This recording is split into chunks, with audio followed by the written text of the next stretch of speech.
3, 2, 1. Hey guys, what's going on? I'm just going to be briefly talking about the 7.15 changes regarding our class, Windwalker Monks, and I'm just going to be talking about how it's going to change our class and how it's going to change things up, regarding, things like legendaries, relics, even rotation, a little bit. But I won't be talking briefly about it. I just want to give you a brief outline for people who may be new to the monk or maybe just re-rolling to it. Okay. So the first major change that you need to know about is the Storm and Fire changes. So previously this spell was bugged and it wasn't used as a result because it would give us a DPS loss. Even if we had the legendary braces, it would not be worth using over Serenity because it was that bugged. However, with the changes now, many of the things have been fixed. For example, now the clones actually benefit from things like potions, bloodlust, and even haste. And it's got to the point now where haste is actually good for Stormwrath and Fire because the clones benefit even more. They get a 25% additional haste on top of the current haste. So it's really, really good, and it's a really good change. Basically, I'm going to put a link in the description to all the changes if you want to look at them. But the main reason they're good now is because they give us a DPS increase over Serenity. So currently as it stands, my character and many other characters are simming higher with Stormwrath and Fire than Serenity, and this also is without the legendary. Yeah. So that means if you have the legendary, you're basically going to be, turbo mode. You're going to be really, really strong. And if you look at some of the top passing monks, they all have the, Drinking Horn cover legendary. So yeah, that is the first major change that you need to know about. Is that Storm and Fire is now the way to go. Serenity can still be viable, definitely, but it's I wouldn't say it's as good. Because it did get nerfed recently a little bit, and with the buffs to Storm and Fire, I think now it's the way to go. Okay guys, so the next section I want to talk about briefly is our relics. Now, things are changing in terms of viability and how good these relics are for us. So in the previous tier, as it used to be, Fist of Fury relics were the best by far for single target and AoE situations. So everyone would try to get 3 Fist of Fury relics at a high level, or maybe 2 Fist of Fury relics and 1 Rising Sun Kick relic, yeah, if they couldn't get 3. But now, with the buffs to our Rising Sun Kick, and the our tier 2 set, it's actually going to be more than viable to take Rising Sun Kick over Fist of Fury now. Yeah, so for single target, obviously, single target only, it's very, very good now because once you get the tier set, you're going to get 3 seconds cooldown on your Rising Sun Kick, and it's just going to be on par with Fist of Fury, if not better in some situations. So that's really interesting because it's gonna it's going to mean that I'm going to be dropping one of my Fist relics, obviously. It's also going to mean that we need to make a decision between AoE and single target, because obviously if we take Rising Sun Kick relics, it's not going to give us any benefit to our cleave.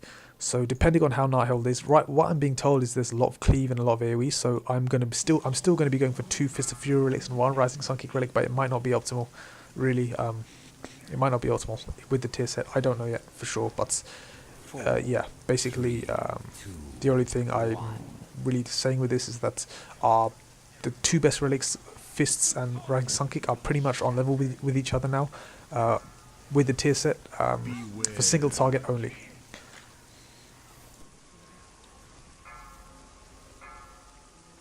Okay, so the next thing I want to talk about is legendaries and what they do for us in the new patch.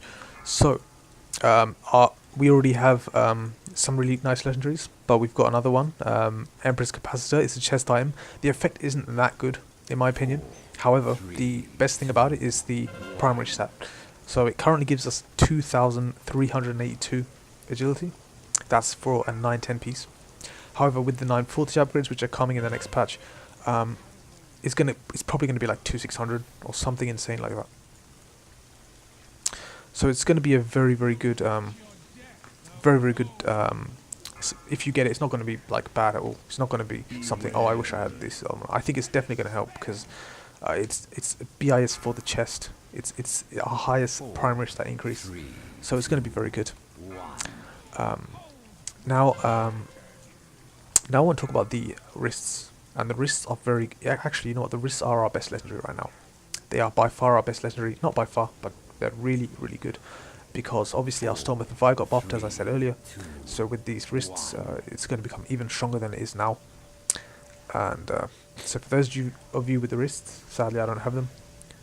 Congratulations, because your class is going to become so much better than it is, or your performance. It's really that good. It's and the thing is, Storm Within Fire is currently simming higher than Serenity, even without the legendaries, the braces. So with the braces, it's just insanely good. But yeah, I don't hope they don't offer it. I don't have the wrists, but I don't want to make other people perform bad just because I don't have the wrists. I would rather that they buff Serenity a bit personally. You know, make it maybe a higher damage increase or something. But anyway, next legendary, the belt hasn't been changed, so I won't bother talking about that. Okay, so now I'm just going to talk about the legendary back. Yeah, there's not much to talk about actually. It got nerfed. The damage absorption has been nerfed. The damage output is pretty much the same though, so it's still going to be a very nice legendary for, you know, doing damage. I do kind of think its purpose of, you know, absorbing stuff has kind of been thrown out the window. I think Blizz just want us to use it for, you know, a DPS increase now if we get the legendary. But yeah, still good. Yeah, now I want to talk about the boots. Now this is really interesting, and the reason it's interesting is because our boots actually got buffed. Okay, so now I want to talk about our boots, and this is really interesting because our boots actually got buffed, and the reason they got buffed is not actually because Blizzard buffed them. They actually buffed our other spells. They buffed our Blackout Kick, they buffed our Rising Sun Kick, and they buffed you know, Tiger Palm. And basically with these boots, the whole point, the function of these boots is to reduce the costs of our Fist of Fury. And what that means is we actually use more abilities in that are not Fist of Fury, right? So our damage output overall is going to be attributed more to like our Blackout Kicks, for example, with the boots equipped. So these buffs to our other stats, sorry, not stats, our spells, actually increased the value of these boots, in my opinion. They made them a lot stronger than they are. And what you see on the screen right now is my character simmed with and without the boots. As you can see with these sims, I obviously do more damage with the boots, but the main thing I want to show you is that more damage is coming from my Blackout Kicks. Yeah, so that's the good news. Now the other legendaries, nothing has really changed much. The Hidden Master's Touch, the gloves, we can use it within 5 seconds. Yeah, that's okay. Sephir's Secret is actually really good in dungeons, but not in raids. Kill Jen's Burning Wish, I don't think it's good for us. Maybe it's good for AoE, but I wouldn't be going after it personally. And yeah, that's pretty much all the... Oh yeah, March of the Legion, it's not been changed. Still really good. No DPS increase, but very good quality of life change. No, thank you. But yeah, that is really it regarding legendaries. Can you roll again for the next one? We second part now as well. Nice. Yeah, second pots.